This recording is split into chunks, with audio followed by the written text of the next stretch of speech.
Asanja Media, ubora na uhakika wa habari. Pato linalochangiwa na sekta ya madini limeongezeka ndugu zangu, na katika pato hilo 40% linachangiwa na wachimbaji wadogo.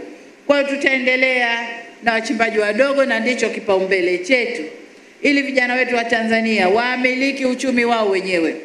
Ndugu zangu, kwa wale mtakao kumbuka, nilipokuja kampeni ya kwanza Geita huku, wakati ule Geita vijijini, tulipitishwa kwenye mgodi hapo na tukapata manunguniko ya wana Geita kuhusu mgodi.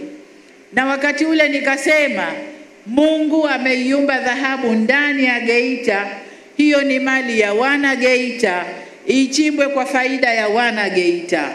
Na hilo ndilo tulilolifanya kuanzia awamu ya 5 hadi tunapomaliza kipindi cha kwanza cha awamu ya 6. Asanja Media, ubora na uhakika wa habari.